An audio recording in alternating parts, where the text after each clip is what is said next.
What's going on, everybody? Eric Lindquist at Stokastic here on the Odd Shopper channel, coming to you with my 3 favorite prize picks for the Sunday main slate of games. I'm actually going to throw in one game from O London, so letting you know that. One play from O London, that's for sure, but then the other 2 from the Sunday main slate. Hit that like button, subscribe button, and notification bell as we get going here. Feel really good about this slate. I'm looking forward to it from a DFS perspective, and the best place to do that is at Prize Picks. You're playing player props, more or less. You could do it across multiple sports, not just NFL, but you could involve the MLB playoffs. You can invite NBA preseason into your life.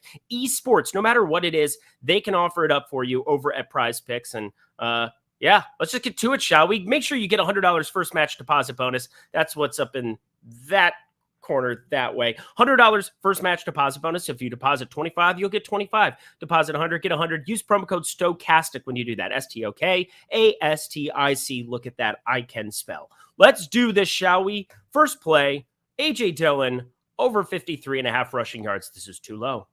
This is way, way, way too low. We're looking at A.J. Dillon last week, and I know that he's starting, he's like the perfect timeshare with Aaron Jones. It's almost 50% down the middle. They've been playing some snaps together. That's why you see like 60% of the snaps for Aaron Jones, 58% for one A.J. Dillon. Not a lot of passing, or not a lot of running situations when you have 2 running backs out there. But A.J. Dillon, 53.5 rushing yards. Where do they get this number from? Because for me, I'm looking at a Giants team that's 28th in terms of rushing yards given up, 141 per game. If you just cut that in half, because these are the 2 guys running the football, Aaron Jones, A.J. Dillon, they do some swing around stuff where Christian Watson can get a handoff and have like one jet sweep or something like that. But almost rarely, that's not a real thing. Never have I ever seen a lot of running back plays that aren't Aaron Jones or A.J. Dillon here from the Green Bay Packers in the course of the last 2 years, because they're the only 2 running backs there. Just saying. A.J. Dillon, 53.5 rushing yards. He just went over that number pretty easily against New England. I don't see this Giants defense being all that imposing. One of the more outlier 3-1 starts, I think, on the board. I don't think a lot of people would disagree with that. But A.J. Dillon, 53.5 rushing yards. Aaron Jones, I don't mind as well putting that into a couple cards, but A.J. Dillon is my priority here. Give me more on a number where he's going to run amok on them. So enjoy that O London play. We continue on to receiving yards. I'm just going to type it in because otherwise I'm going to have to scroll down forever, over more than 38.5 receiving yards for Rondale Moore. If you saw him play college football at Purdue, you know the kind of explosive playmaking he has. As a rookie last season, we saw it in week 2 where he just set the world on fire against Minnesota, my Minnesota Vikings, of course. He had to blow them up for 8 targets, 7 receptions, 114 yards, and a touchdown, a tutty to throw it in there. And then the rest of the field just chased him the entire season in DFS. His props were set really, really high, took a lot of unders because he wasn't seeing a lot of offensive snaps. In fact,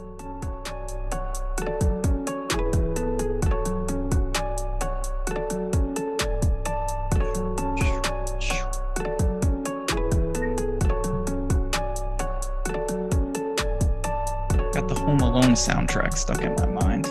Can't How be. did that happen? I don't know. Normally that's a December problem. Home Alone. Yeah. Please tell me you've seen it. I think so. Yeah, okay. That's good enough.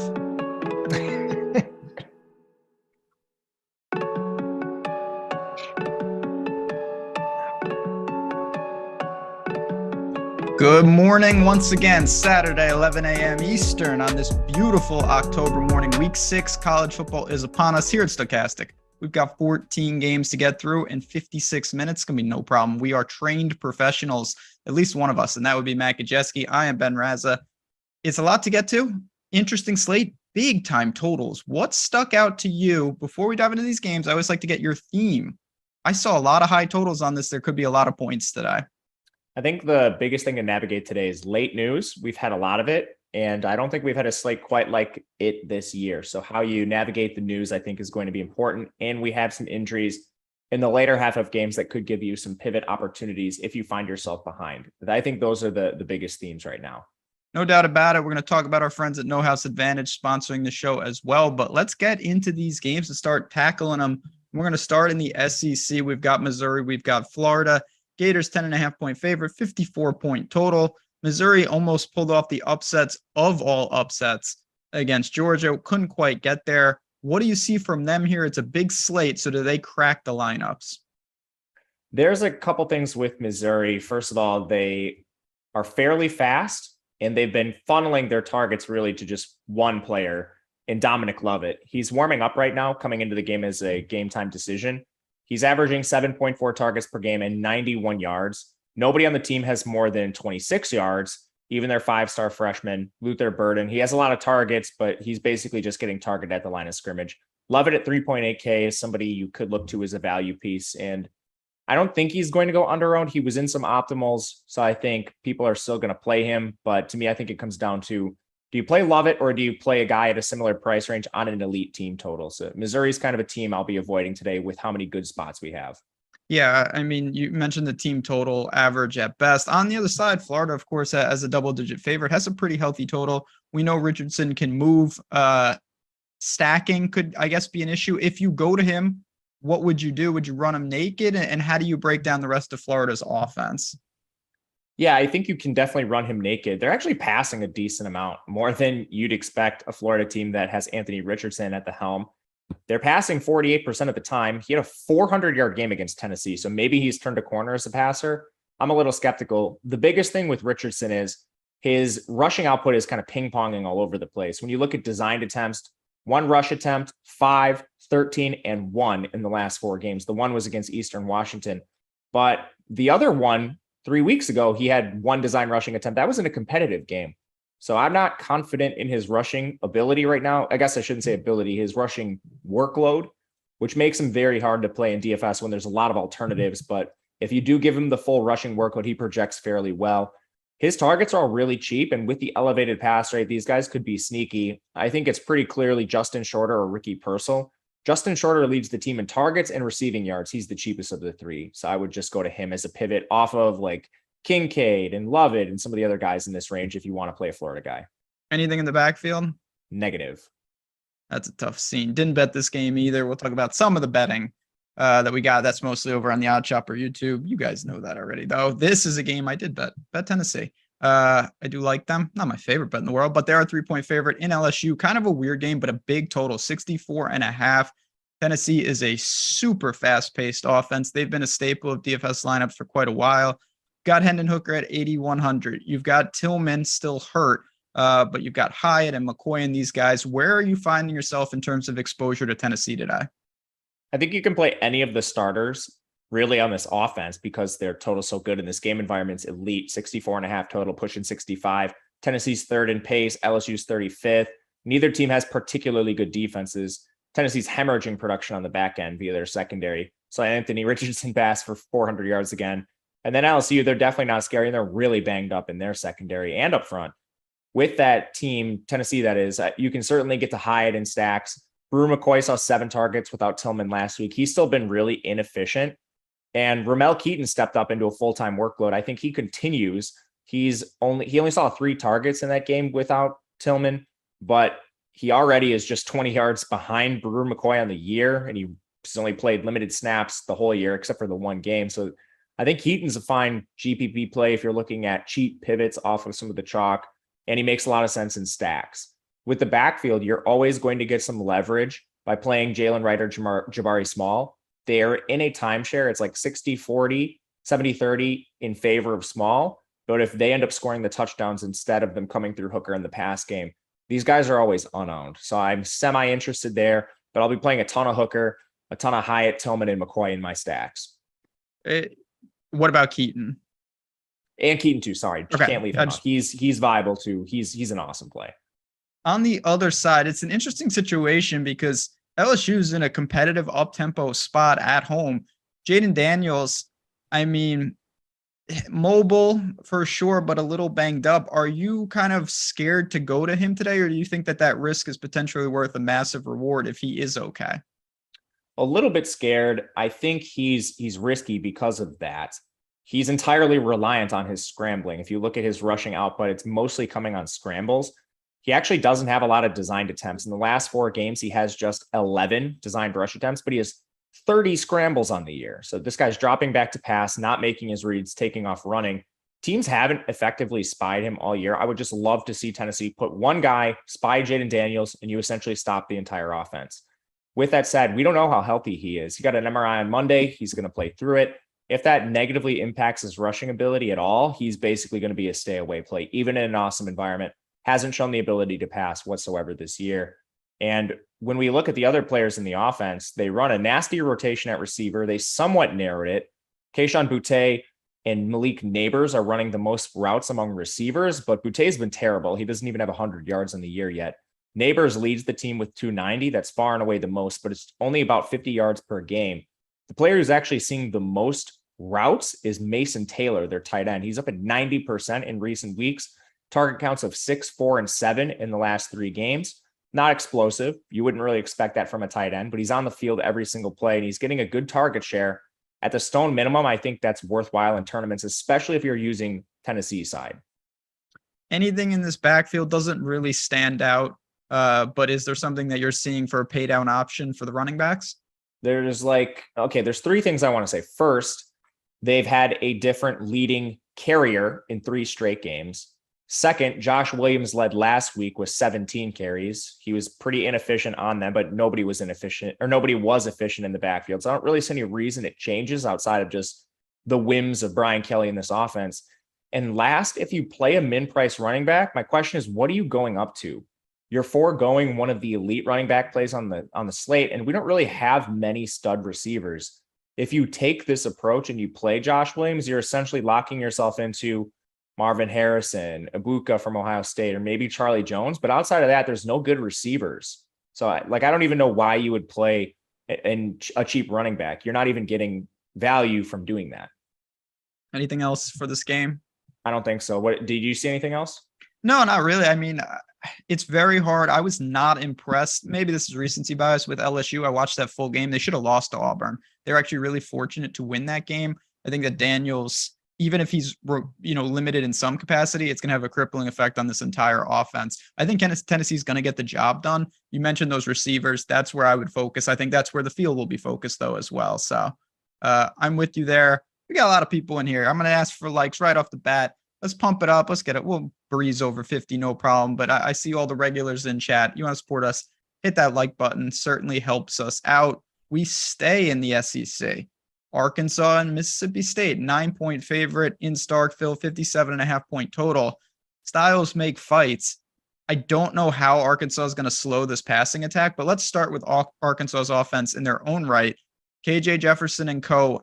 How did they attack Mississippi State's defense? They're going to just slam the ball on the ground. I honestly think it's a situation without their starting signal caller. Like, what do they have behind him? They trotted out Cade Fortin, who couldn't even win the starting job at USF.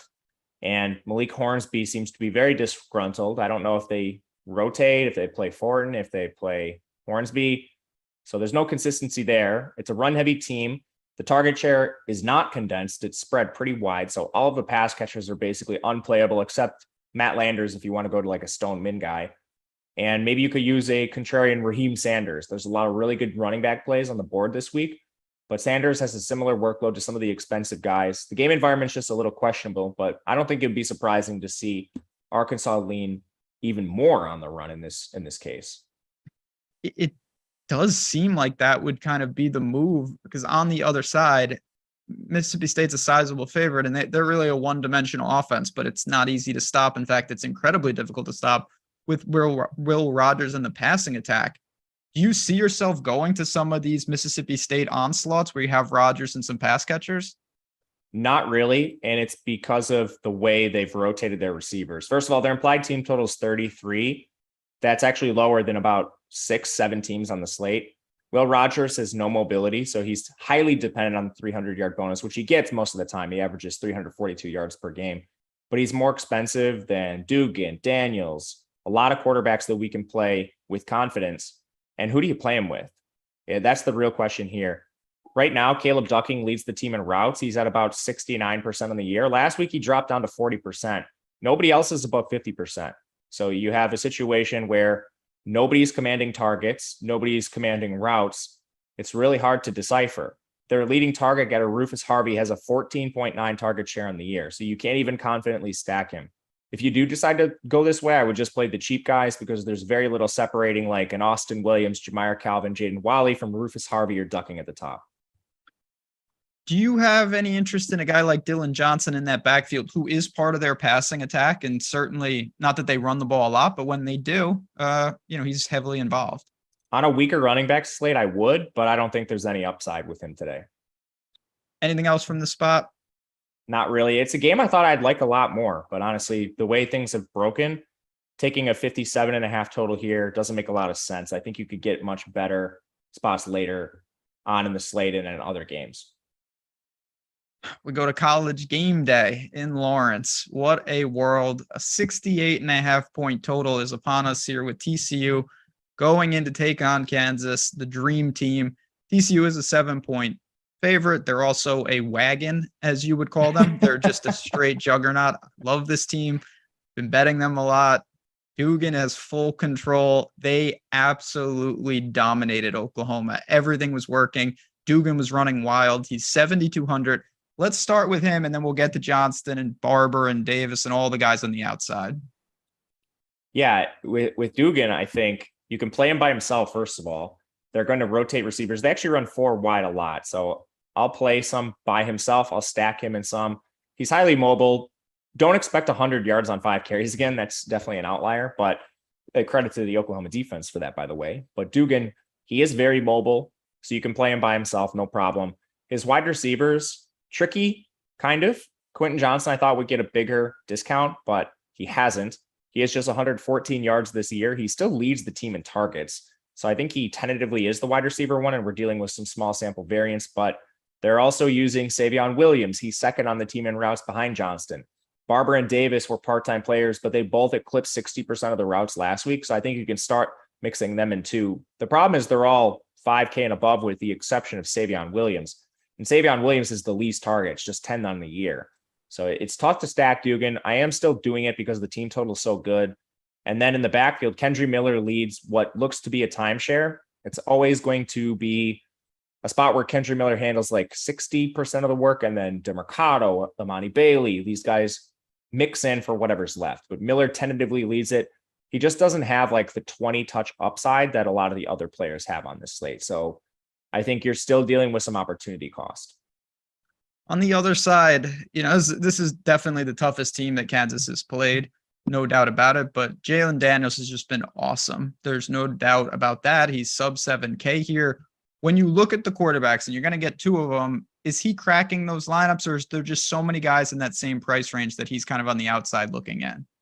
I think he's fine. He projects really well, and it's hard to get his projection down. I even cross-referenced this with all of the retail books, and you find his passing prop north of 200, find his rushing prop in the 70s. So, I mean, if you can find a guy with 70 projected rushing yards, which is around where he is, we're actually conservative on his projection. The only issue is last week, Iowa State kind of figured him out. He passed for less than 100 yards, and he ran for single-digit yards, if I'm not mistaken there. And TCU runs a similar defense. With that said, that's going to be the absolute worst outcome you have here. There's a chance he runs more. They lost one of their running backs. Now, who is going to fill that void? Kai Thomas has also been injured. I think Jalen Daniels brings you an excellent floor. The ceiling is a little bit questionable, but again, even with this projection, I'm just leaning on the implied team total. They're only 7-point underdogs. Their team total is 31 points. If they play to 31, he's not scoring like he did last week. He's going to be on pace with the season averages, if not better. So he comes out as a strong play here. Do you anticipate, if you get to him, having him alone, or is it, I don't know, like Arnold? Who would you look to link him up? Or are you saying he's getting there on the ground? I prefer to not stack him, just leave him by himself. Target leader Luke Grimm averages 5 targets per game, 41.5 yards. Lawrence Arnold averages 4.2 targets per game, 38, about 39 yards. So you're not dealing with a ton of upside. One of them would have to break a long touchdown. And they rotate receivers. You're looking at about a 70% route share max for Grimm and Arnold. There's just better price adjusted plays there. So Daniels by himself, I think, is fine. He has 33 carries this year. 43 are on designed attempts. That's an insane workload for a guy on the ground. And then we're now removing Daniel Highshaw from the backfield. So kind of parlaying this over to the running backs. Who takes over Highshaw's role? Highshaw averaged 9.4 touches per game, mostly coming on the ground. He only had 3 targets. Devin Neal could see more work, but you could also see Daniels handle some of this as well. And then what do they do with their ancillary backs? Early in the year, they were using 4 guys, but Kai Thomas got hurt. He's missed the last 2 games. He'll be back today. He's a strong transfer, comes in. Does he take some of the work? I don't think he's playable by himself, but that could be a concern to Daniels.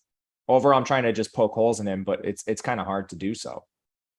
We had a super chat, and it kind of relates to this game, but it's more slate specific from Like, and we appreciate that. What is the best flex play, wide receiver or running back? I mean, it's somewhat slate dependent, but when you look at the slate today, do you anticipate getting an extra wide receiver, or is the depth at running back strong enough that we can do it? I would prefer to do running backs today. Okay, there you go. And we appreciate that. We're getting news coming in fast and furious, and we're going to talk about that. But sponsor of the show, No House Advantage, a site that is dropping a lot of money out there. There's been a lot of overlay. We've talked about this on the NFL show. And if you haven't been over there, it's a different dynamic fantasy sports platform. You could play in pick'em contests versus other people, just like all the other sites, or you can play against the house. Download this app and you're doing player props. So you're going to be projecting over, under on different guys, whether that's yards or touchdowns, all the formulas that we've seen in others. And they've got games, the UCLA game is on there. Jaden Daniels on there, Hooker, all the main guys we're talking about here. So if you're looking to do that, and there is a lot of overlay over there, sign up now with the link below, and you're going to get a first match deposit up to $50. So you check that out. They've got a lineup generator, very easy to build. And again, when they're throwing money around with overlay, there's no reason to not add to that bankroll. So shout out to No House Advantage. You see it in the link description. It's on the screen as well. Good stuff from them. Fall day. You guys enjoy your day. I'll be at a wedding in the middle of nowhere. Fall weddings suck. You and me have gone to fall weddings. You're going to a fall wedding, Ben?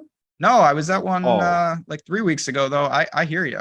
Oh, man, I was going to say, I'm sorry. That sucks. Oh, no, we had a super chat. One of loyal listeners going to a fall wedding today. Make sure your phone is charged. Yes, that is words to live by. I've done some bad things at weddings. I watched the Kentucky Derby during a ceremony once. True story.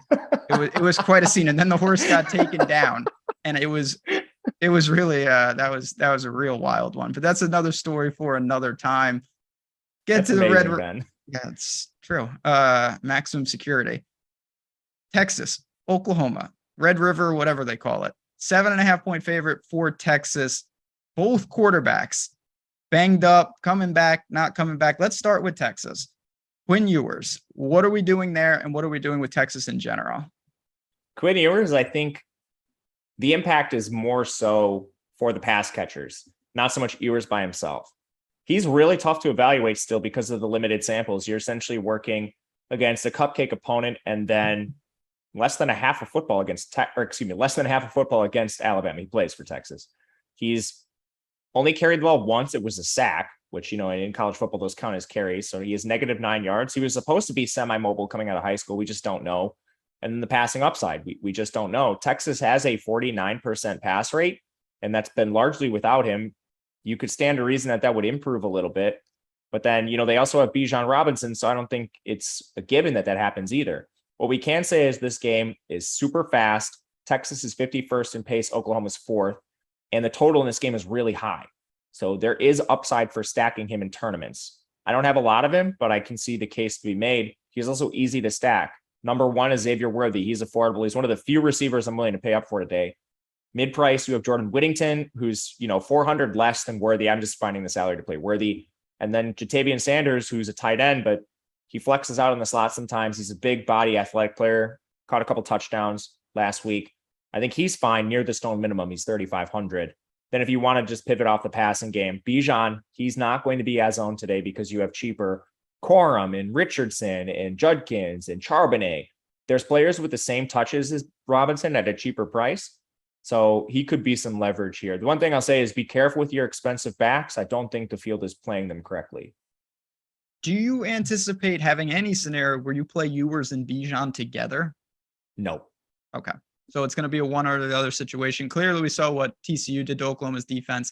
I like Ewers as well. You could stack him up. A lot of upside. Risk reward is there, but count me in for going to Texas. The other side is a little more confusing. It looks like Dillon Gabriel is warming up. The news is breaking kind of as we're on stream. How are you approaching this, and what have you seen? I don't think he plays, but I don't know anything. So we're all just guessing. I'm not playing him, but if you'd like to, he could have some upside today. If you knew, let me ask you this. If you knew 100% he was playing, would that change? Or is it just you don't want to play him regardless? I don't even know what his price is. Well, that makes it more difficult. I'm gonna have to, everyone's been working under the assumption he's not. He's flat 9K. He's 9K. No, I would rather play the 7K guys. I would agree. So that's really what makes it a little easier in that situation. Regardless, what do we do though with the rest of the, with Mims and Weiss and these got Farouk on the outside? Do you need to know if he's playing, or can you go to them as run backs or one-offs? You can play them now. If Gabriel plays, you can certainly play them. I had the entire team X'd out.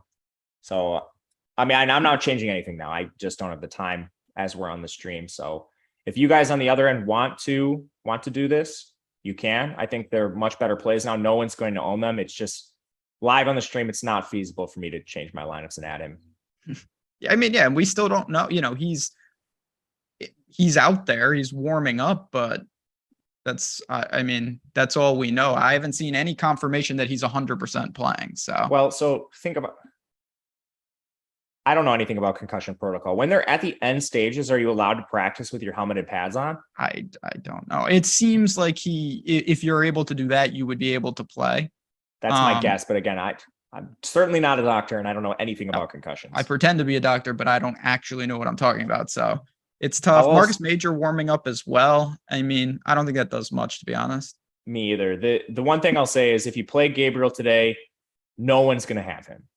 So I think the main case to be made is leverage. He's a good player, but the thing you're gaining that the field is not is that leverage. Everyone's going to be playing other guys. The reason I'm not real willing to go back in Fantasy Cruncher and change everything is because I think there's a ton of good quarterback play. So I don't feel like I'm sacrificing that much, but there probably is an edge there, to be honest.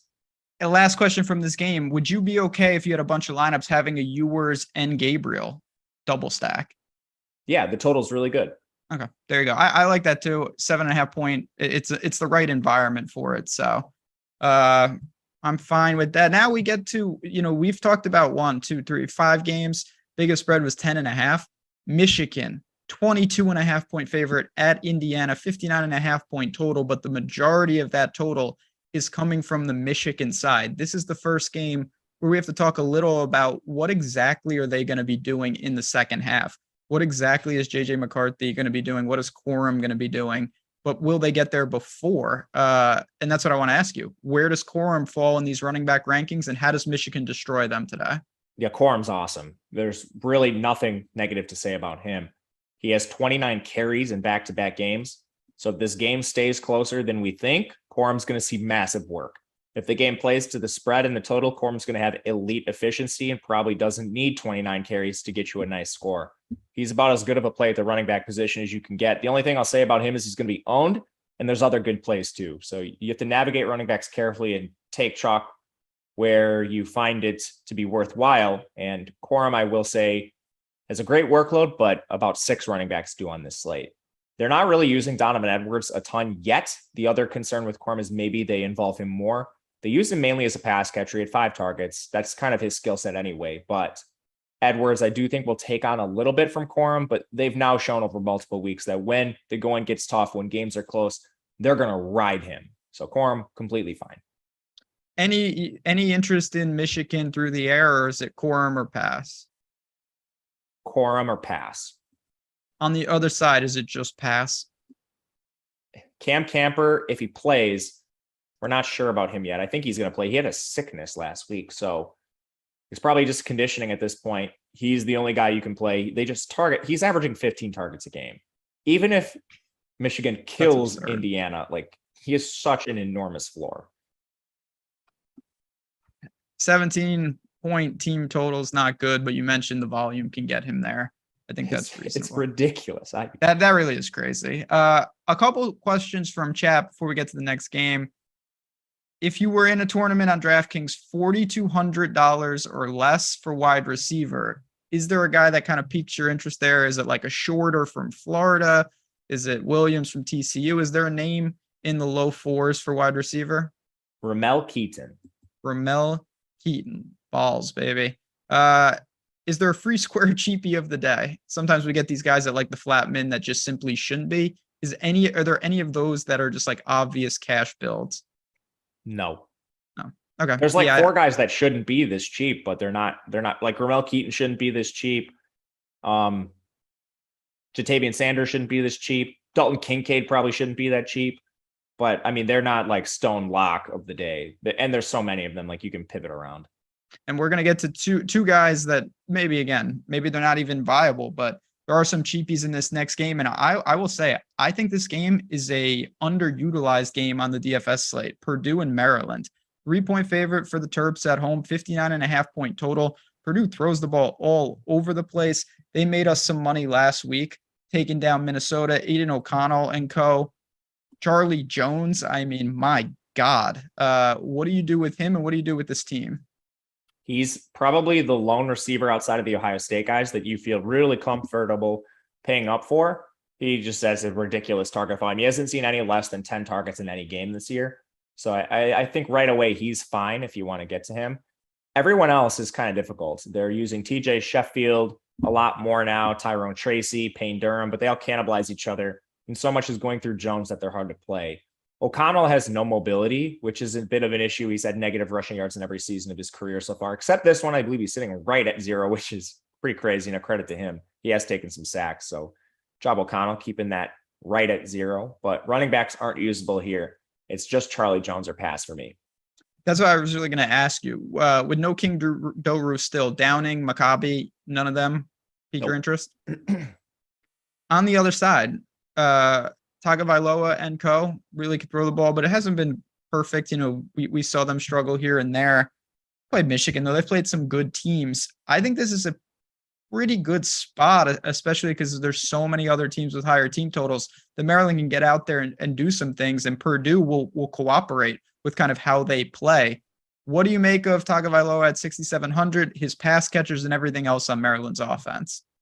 They've been running the ball more, and they've been rotating receivers more, which has been an issue for the entire offense when you navigate it.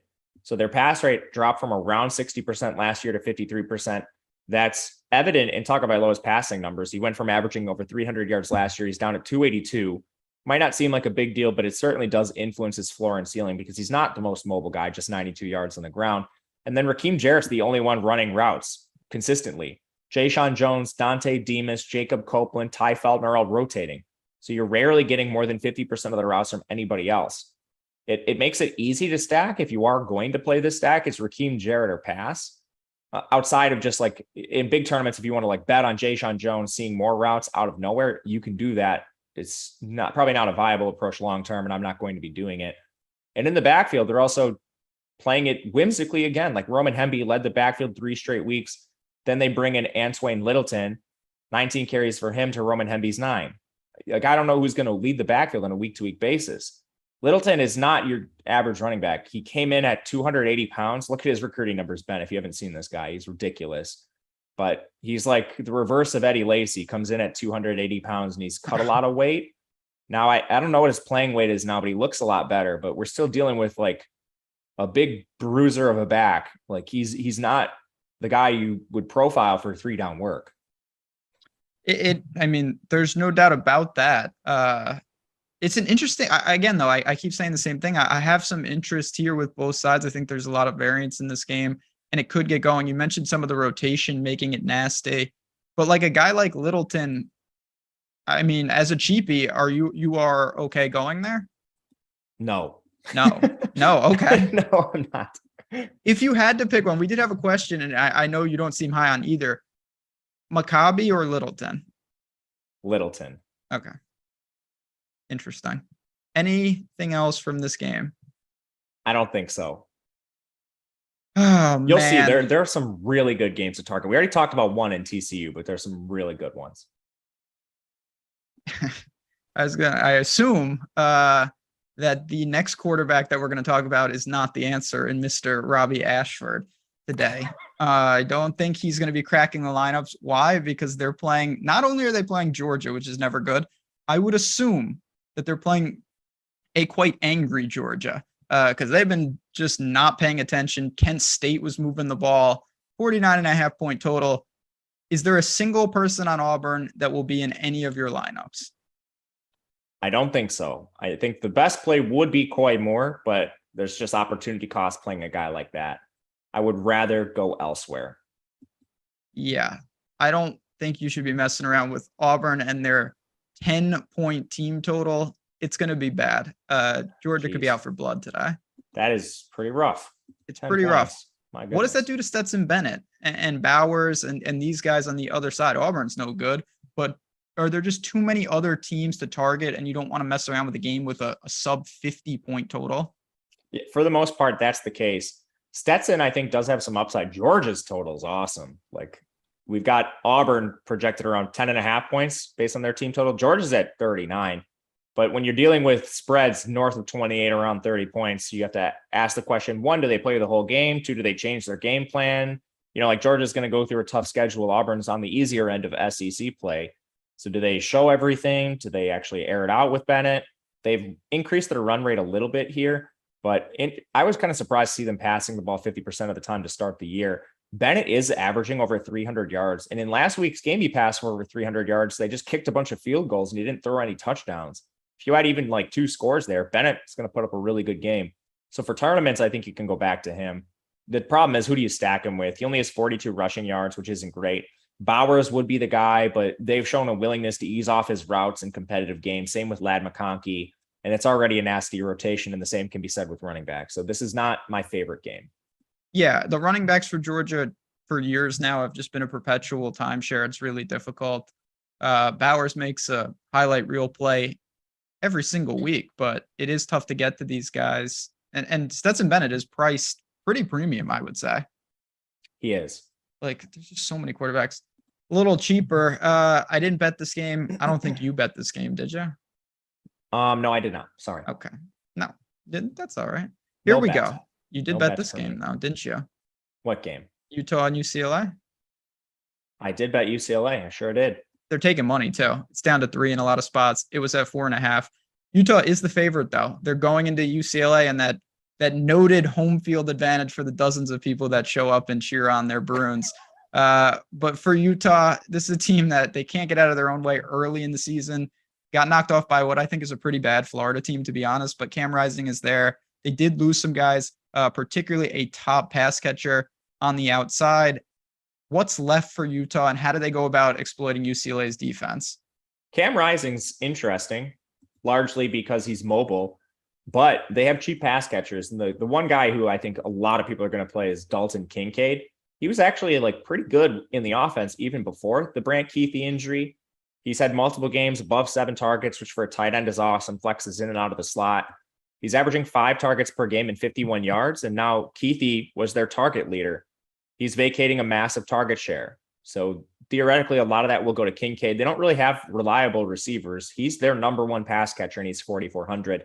And he's in a game environment which is quietly right behind like TCU Kansas, 64.5 total, close spread. UCLA's fast. Utah is not, but if they have to play to UCLA's pace to any degree, you could see extra play volume. And I have questions about both defenses still. I think largely they haven't been answered due to level of competition, but we'll see that here.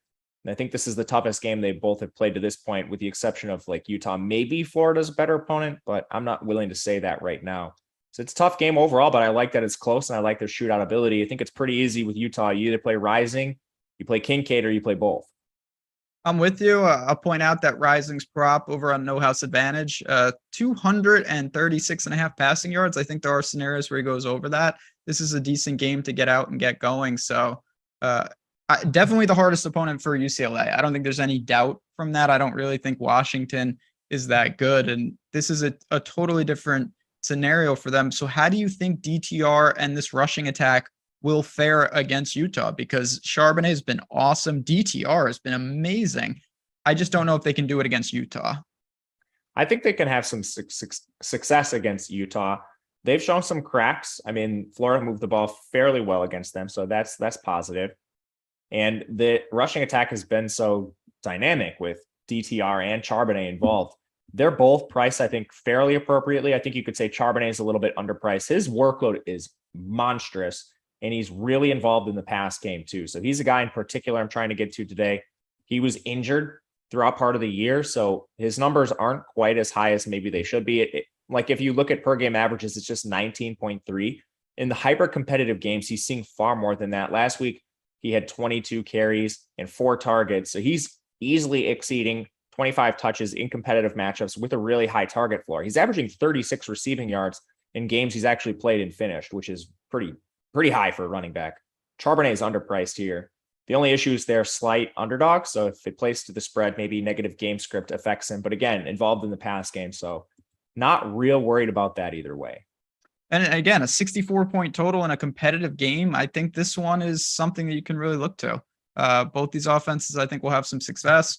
I like UCLA in the game, so it would be a big win for them. That would make them a serious threat to USA. I hope it happens. So do I. Texas Tech. This is again 67-point total. I know it's not going to be sneaky, but I'm interested to see Texas Tech here. They go into Stillwater to take on Oklahoma State. They're a 9-point underdog. They've been on these slates a lot. You've talked about their quarterback at length with Donovan Smith and the rest of their kind of skills position players. How do you think they fare against Oklahoma State? They're sitting around a 30-point team total today. I think they're kind of tricky to navigate. A couple of reasons why. First of all, sorry, my mail just got delivered. Anything good? Did you, looks like a bunch of ads. I don't think so. I don't know. We'll look later. Anyway, sorry, back to Texas Tech. Game environment's really good here. Donovan Smith, he runs the Zach Hitley offense, 60% pass rate, really up tempo. Both these teams are top 10 in tempo. So we're going to see a lot of play volume. You just hope the efficiency plays to it. Smith averages 295 yards per game. That would be over 300 if you took away the Tyler Show injury game. Somewhat mobile, 93 yards there. The issue with him is, who do you stack him with? This team has showed no consistency in terms of routes. Like, for example, Jaron Bradley was their target leader. He randomly drops down to 40% route rate last week. 2 weeks ago, JJ Sparkman jumps from 30% to 70%. Last week, he's back down at 30. The only guy who's been consistent is Miles Price, and he's a game time decision. And Texas Tech beat reporters don't think he's going to play. So who the hell do you target in this pass game? I don't know who's going to be on the field and who's going to be running routes. Luckily, they're all cheap. So this is a great GPP spot where you can throw some darts here. Like Jaron Bradley, I think, would probably have a bounce back spot in that instance, just because they don't have anyone else to throw to with Price gone. You know, like Louis Fungi, Nehemiah Martinez, these guys are all up and down in terms of routes. And Bradley's been the most consistent. He's had lapses at times, but I mean, I'll probably try to play some of these guys. It's just pretty tough to evaluate right now with the Miles Price injury. He was the only guy I was comfortable stacking Smith with. Brooks or Thompson in that backfield? No, they pass way too much. I'm definitely going to try to get this through the air. Oklahoma State, Spencer Saunders, to me, looks like he would be a fantastic play here. He's flat 8K. He can move. They've got a really healthy team total. They're at home. How do you look to him and his numerous pass catchers? Because they're a team that has a lot of guys on the outside as well. This team total is so high. It's an awesome spot for him. Almost 40 points. Sanders, incredibly mobile, 185 yards. And they're a game behind a lot of these teams because they had their bye week really early. So he's more mobile than you might think. He's at about 50 rushing yards per game, just shy of that. And then 273 through the air on 30 attempts. This team actually has a 47% pass rate that's much higher than it's been in previous seasons with Sanders. And 6th in play volume. That's been a staple of the Oklahoma State offense. His pass catchers are relatively cheap too. Braden Johnson's the 1, Brennan Presley's the 2, 5.6K and 5.1 respectively. Both of them have tons of upside. Bryson Green, their wide receiver 3, who's on the field for almost 100% of routes, is 3.5K. Not as involved, but he still averages 4.3 targets per game and 40 yards. That's really good volume for a guy this cheap. And then in the backfield, they have a pure bell cow. And his stats are a little warped because of the blowouts in an easy non-con. So 20 touches per game. If you look at the competitive games, he had 33 touches against Arizona State. And then last week, he comes out for another, 28 touches. In competitive games, they're giving him the full Jaylen Warren workload. He is a massive touch upside here, including in the pass game. In those competitive spots, 9 targets, that's 4.5 targets per game if you take away the cupcakes where he played limited snaps.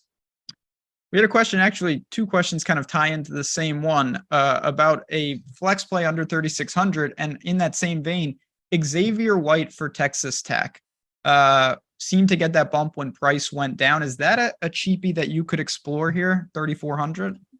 I'm pulling up his routes right now. I don't have them off the top of my head. If I remember correctly, he didn't see a big jump in routes. Yeah, okay, so his routes last 3 weeks. 11%, 18%, and then he jumped up to 48 when price went down. Like, I don't think he's going to become a full-time player, but you never know. Like, Trey Cleveland went from 20% of the routes to 79. JJ Sparkman, 73 to 31. I don't. He had a big game against Kansas State. I get it if you're looking, just like Zach Kitley in the offense is like flipping coins for who goes on the field. Little roulette offense. If you didn't use him, is there anyone at that price, $3,600 or cheaper, that you would be okay with? There's like 6 guys on Texas Tech that cheap, and I don't know who's going to play among them. Like Nehemiah Martinez is the min. Louis Fungi's 3,500. Jaron Bradley's 37. Xavier White's 34. JJ Sparkman's 39. Trey Cleveland's 4K. He had 70% of the routes last week. If any of them played 100%, I wouldn't be surprised. If any of them played 5, I wouldn't be surprised. Yeah, it is tough. Some of those guys are going to perform. I get it. And some of them are going to get zeros. Yeah. Gabriel warming up with the ones and 11 versus 11 pregame. Okay. All right. You guys know the play if you want. You're going to get a lot of leverage. He is very expensive, though. That's the only thing. Yeah. Like, I do want to point that out. This is not like a plug and play. If you have lineups you like, I personally wouldn't overhaul them. Agreed. We got all that. All right, let's keep it going. At the end of if we have time, we'll talk about UNC and Miami. UNC doesn't play defense, that I can confirm. But before that, we'll talk about Wisconsin and Northwestern. How did this get on the slate? Honestly, 44.5 point total. Your guys, the Fighting Jim Leonards. My guys. I don't know. What do we do here, if anything? Braylon Allen, or do we do nothing? He's the only guy you can play. Maybe the coaching change will change the offensive scheme, but like there's one of two things is happening in Wisconsin. Either Braylon Allen's not as good as we thought he was, or their coaching staff is entirely incompetent, because he outtouched Ches Malusi 8-7 in a home loss against Illinois. He touched the ball 8 times. I don't care if you're down in games. I don't care if you're down by 100. Throw the ball to Braylon Allen. Do whatever you have to do to get your best playmaker, your only playmaker on offense, the ball. With that said, he has shown 20-touch upside at times in the past. They're not consistent. So at 8,500, I'd rather play Corum. I'd rather play Charbonnet. I'd essentially rather play every other running back on the slate in this range than him, but he does have the upside if you want to get there. Because it's not only inconsistent, but it's the worst game environment. You're not going to attack their passing attack, right? Oh, no. Okay. DraftKings should give you extra salary if you do that. Yeah, the old rebate play. Yes. I know all about that. That's PGA style. Northwestern, you lose to Southern Illinois, God help you. I don't know what to say. Is there anything to do here? Not really. They play fast, but I think Wisconsin's going to mitigate that because they play really slow. So all that like volume upside, that like PPR upside Malik Washington, Navarro had, I don't think they're going to hit their target averages. And Evan Hall, he's entirely dependent on his targets. He actually averages 7.4 per game, but it's the same issue there. Mississippi and Vandy, 17-point spread. I think that Vanderbilt, if you want a crazy hot take, I think Vanderbilt could hang in this game. 16.5 point total. Mississippi, they run the ball a lot, and they're going to have success on the ground. There's no doubt. But will they have success for DFS purposes today? This is a tough game. I kind of agree with you. I think I lean Vandy after digging into it, but let's start on the Ole Miss side because they're favored. They have a really high total. Dart is mobile. He has 241 yards, which is really good. So I think you could play him as a GPP play because there's cheaper guys that project better than him. So that's where I would go. In the pass game, they run a ton of plays. They're 5th in play volume. So even though they have a 34% pass rate, these guys do have pretty good volume. Malik Heath, Mingo, and Jordan Watkins are the top 3. Watkins is 3.5K. He could be a pivot down there, but in the mid-range, I would rather just pay all the way up or all the way down instead of playing Heath or Mingo. In the running back room, we have 2 studs in Zach Evans and Quinshon Judkins. Judkins has been benefiting from a Zach Evans hip pointer injury, but but he's been so good. I don't think when Evans is fully healthy that it really changes. He's averaging over 100 yards per game on the ground. He's not a voluminous pass catcher, but he's also been efficient there when he has gotten those opportunities. They're still 17-point favorites, and Ole Miss is going to run the ball as many times as they can. So Judkins, his price is coming up, but he's still a good play, man. It's really hard to get away from him. What about Vandy? Vandy, I think the best thing you can say is when they moved to AJ Swan, you are getting more reliable PPR volume for Will Shepherd and McGowan, and their prices have corresponded by going up, which makes them tough to play. Yeah, I don't do anything with the backfield, correct? Yeah, don't mess with that. They got some guys back healthy, which has rendered them even more of a timeshare than they've been previously. We did get a little news from Arkansas that Fortin is starting. That's terrible. Take out a loan and bet Mississippi State. Yeah, I don't know what to really do with that. Certainly you're not going to be playing him as a cheapie, right? No, he's terrible. He couldn't win the starting job at USF. They should have. Well, that's not a good thing. They should just use Hornsby. That's another discussion for another time. It looks like KJ Jefferson's available. Obviously, don't play him. All right, 2 games left. We'll see what else we can find here. I almost said Wisconsin. Washington, 13-point favorite against Arizona State, who's low-key going to battle with Colorado for most inept team in the Pac-12, 55.5. What do we do with the Dubs? It's a pretty good 35-point team total. They want to play fast. The Fresno guy knows what he's doing. How do we attack them? Yeah, they do want to play fast. Penix doesn't project as well as some other guys because he's not mobile, but he does average 346 through the air. They pass the ball a ton. Both teams are a little below average in terms of pace. Washington's actually slightly above average. Arizona slightly below. So we're dealing with a middling pace here. I think you can stack Penix in tournaments. He's just really expensive. Fortunately, you know exactly where the ball is going. Romo Dunes, Jalen McMillan, Jalen Polk. These guys are the only 3 receiving targets on the team. So they are very easy to stack, and they're very easy to play as one-offs. That's exactly where I go if you're playing anyone on this team.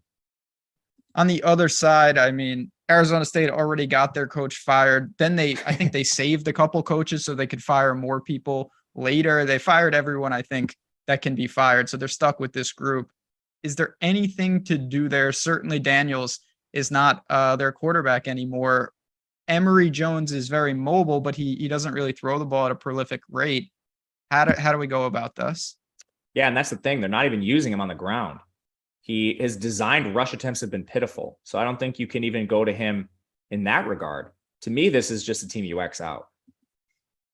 It's pretty bad. I've been betting against them with varying degrees of success. Of course, I thought they would get by Eastern Michigan, and that screwed me because it really cratered their spreads. But they're a bad team. I think they would be towards the bottom along with, Indiana, Auburn, Northwestern types for this slate. I do agree with that. Last game, Ohio State, the biggest favorite on this entire slate, 27-point favorites at Michigan State, 64.5-point total. A team we cannot overlook at all. They've got CJ Stroud. He's in the conversation for the Heisman. It looks like Mayan Williams is out for this game. So what does that do to the backfield with Henderson and whoever's behind him? We know they're going to hang 40 or 50. How do they do it? I think they're going to run a lot. They've increased their run rate significantly without Jackson Smith and Jigba, who's out again. But the receivers up at the top, Ibuka and Marvin Harrison, are going to be solid if you can get them. They're tough in price with running back being so good. But then you have Henderson's an awesome play now. The running back carries have to go somewhere, and he's hyper efficient in an awesome matchup. Then you also have Dallin Hayden, who's really cheap. He's the preferred punt play for me if you're getting to one of them. The only other thing I'll say is, again, where you're paying up for it receiver if you're doing that. But I think these guys are going to be under-owned because it's coming in the form of late news. So I definitely want to be playing both backs. And I will be getting to some of the receivers as well. Just a really good spot. Is this a team where you could potentially go like nuclear stack and you take some of the backs with Stroud or a back with Stroud?